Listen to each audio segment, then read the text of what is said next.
wabarakatuh. Yang terhormat Ibu Yulus Setiawati sebagai trainer DT Tata Boga Samansada beserta para audiens yang telah hadir pada kesempatan kali ini. Di sini kami akan mempresentasikan tentang rencana usaha kami, yaitu produk mini pizza dari The Sweet Fashion. Sebelum pemaparan materi, izinkan kami memperkenalkan diri kami. Saya Ilmi Riyastiatin sebagai moderator. Selanjutnya adalah Lini Hasanah, Putri Maulidatul Hasanah, Novi Yulianin Ningsih, dan Sylvia Andi Rosita. Baik, materi akan dipaparkan oleh Lini Hasanah dan Sylvia Andi Rosita.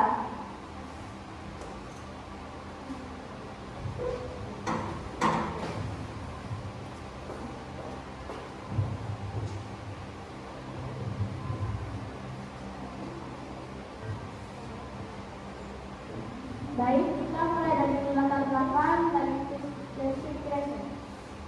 The Sweet Fashion hadir sebagai usaha siswa yang berfokus pada pembuatan makanan dengan inovasi. Mini pizza dipilih sebagai produk utama karena memiliki cita rasa modern yang banyak diminati dan mudah dipasarkan.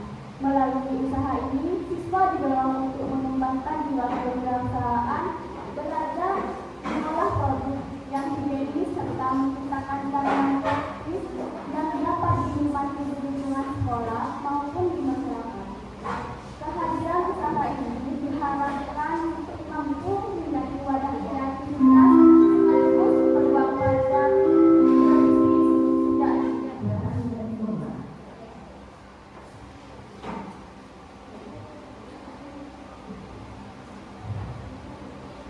selanjutnya deskripsi produk. Ini pizza dari Specification merupakan camilan berukuran kecil yang dibuat dari adonan roti lembut dengan saus tomat gurih dan pilihan topping seperti sosis, keju, sayuran, dan daging. Setiap mini pizza dipanggang hingga matang sempurna sehingga menghasilkan tekstur lembut di dalam dan sedikit renyah di bagian pinggir.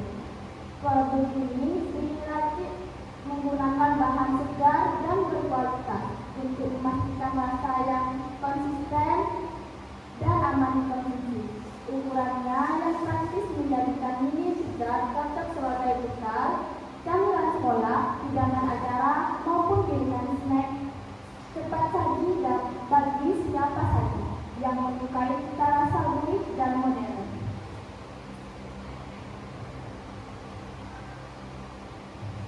Baik, kami lanjut dengan keunggulan usaha. Cosmetic Creations ini memiliki jumlah keunggulan yang membuat mini pizza mendapat banyak peminat. Produk ini dibuat setiap hari sehingga selalu fresh dengan bahan berkualitas yang memastikan rasa lezat dan aman untuk dikonsumsi. Variasi topping yang beragam membuat mini pizza ini cocok untuk berbagai selera, mulai dari anak-anak hingga orang dewasa. Harganya juga sangat terjangkau yang menjadikan produk ini mudah diakses oleh pelajar dan masyarakat umum. Selain itu, proses pengelolaan usaha dilakukan langsung oleh siswa sebagai media pembelajaran kewirausahaan, sehingga menghasilkan produk yang tidak hanya enak, tetapi juga memiliki nilai edukatif.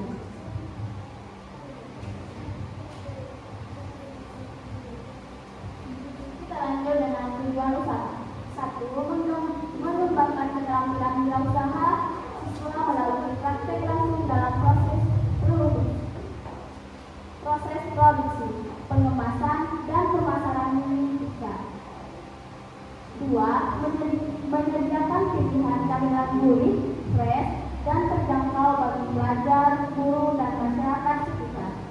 3. Mendorong kreativitas siswa dalam melakukan inovasi rasa, tampilan produk, dan strategi promosi. 4. Membentuk pengalaman nyata dalam menjalankan usaha kuliner kecil sebagai gampang penting untuk peluang usaha di masa depan. Selanjutnya target pasar. Mini pizza dari Specification menyasar pelajar dan mahasiswa yang membutuhkan camilan praktis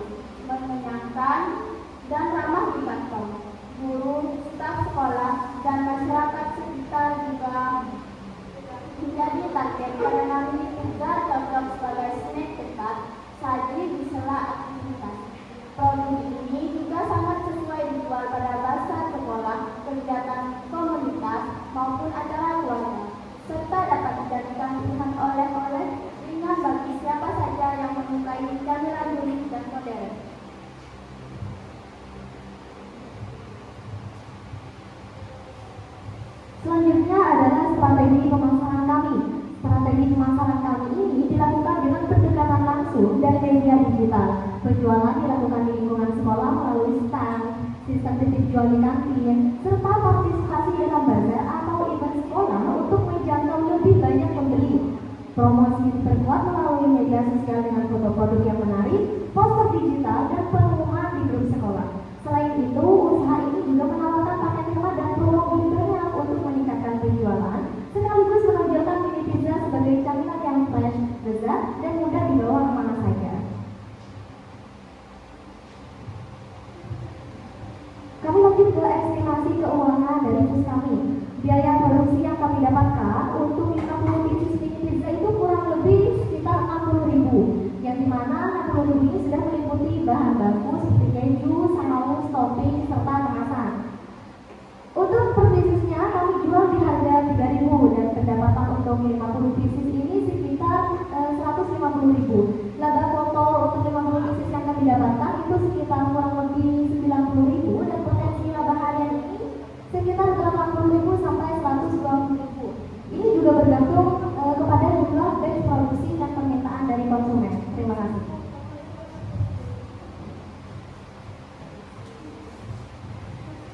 Pemaparan telah kami selesaikan. Selanjutnya akan kami buka sesi tanya jawab. Iya, terima kasih presentasinya. Tolong ke calon operator di situ, yang lain maju ke depan.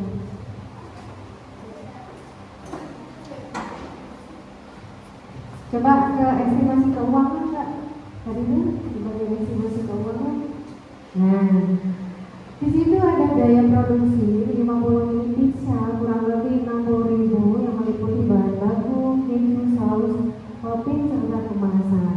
Kemudian untuk harga jualnya dipatok harga 3.000. Kemudian pendapatan 50 piece 150.000. Kemudian laba kotornya 50 piece itu kurang lebih 90.000. Nah, ini sangat bagus sekali ya. Ya, yang bertanyakan ini kan kalian baru memulai untuk usaha pembuatan kopi pizza ini. Itu modal awalnya diperoleh dari mana?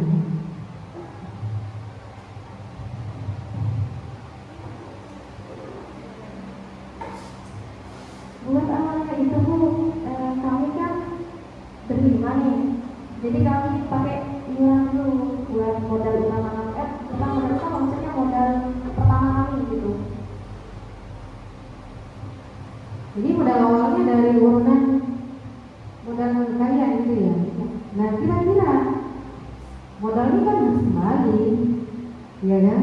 Kira-kira sampai berapa kali produksi itu nanti modalnya harus kembali? Berapa kali produksi? Iya. Dan target untuk produksinya itu tiap hari atau tiap minggu berapa?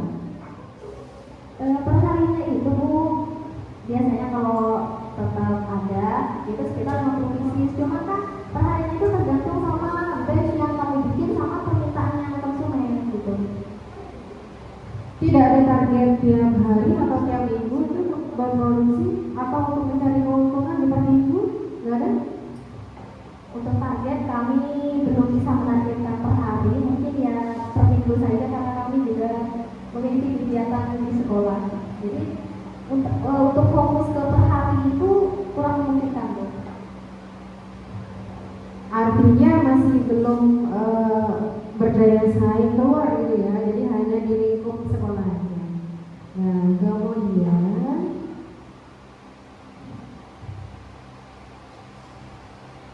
jadi untuk bus ini juga tidak punya patokan kapan diperkirakan titik pas atau balik modal dari yang urunan itu tadi ya, masih belum ada. Belum ada, cuma di bayangan kami ya Bu, yang kami juga membayangkan untuk depannya itu mungkin kurang lebih tidak sampai 1 bulan. Tidak sampai 1 bulan. Kembali lagi ke latar belakang tadi kalau tidak salah. Tujuan utama dari pendirian usaha ini selain WTO untuk mendapatkan keuntungan. Juga tadi kalau tidak salah ada untuk edukasi ya, bagian pertama lagi. Bagian pertama, bagian awal, bagian latar belakang. Di latar belakang.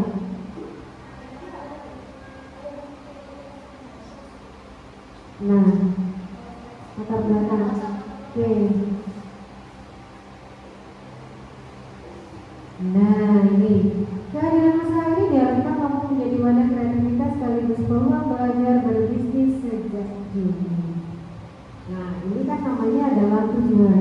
Selain itu, apakah tidak ada tujuan utama dari pendirian usaha ini selain sebagai wadah kreativitas dan berbisnis?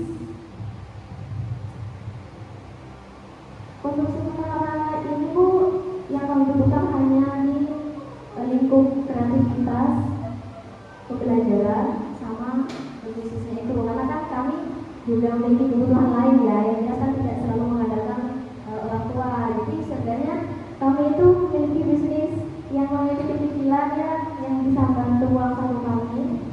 Terus juga selain yang buat kreativitas ini juga kan kami juga bisa belajar. Kalau misalnya tadi itu buat pertama ada yang kurang, jadi kamu bisa terus belajar sampai akhirnya itu nanti selesai.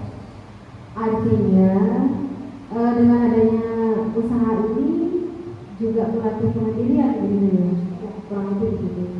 Baik, satu lagi pertanyaan terakhir di bagian evaluasi risiko.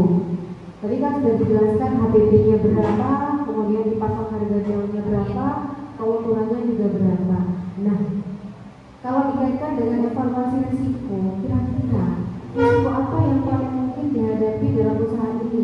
Misalnya bahan baku naik, kemudian permintaan menurun, dan bagaimana rencana mitigasinya? Untuk resikonya ya, karena kan kami tidak memiliki dan tetap atau jumlah harian yang tergolong dari bahan bakunya juga tiba-tiba naik, terus yang namanya apa tuh namanya permintaan itu kan tidak pasti ya, itu juga bisa jadi resiko kami. Oh, siap rugi gitu ya? Oh, baik. Mungkin untuk evaluasi risikonya ini bisa diantisipasi dengan mengambil harga jual tertinggi dari bahan dasar yang digunakan. Misalnya tepung terigu tadi di situ berapa digunakan 12.000 misalnya per kilonya. Jadi nanti bisa diambilkan harga jual tertingginya. Misalnya 14.000. Nah, itu untuk mengantisipasi adanya risiko menaikkan bahan baku. Baik, mungkin itu saja pertanyaan ini. Terima kasih atas presentasinya, mudah-mudahan bermanfaat dan usaha ini terus berjalan lancar dan kalian semua alumni-alumni Dharma itu bisa berjaya di masyarakat. Terima kasih. Selamat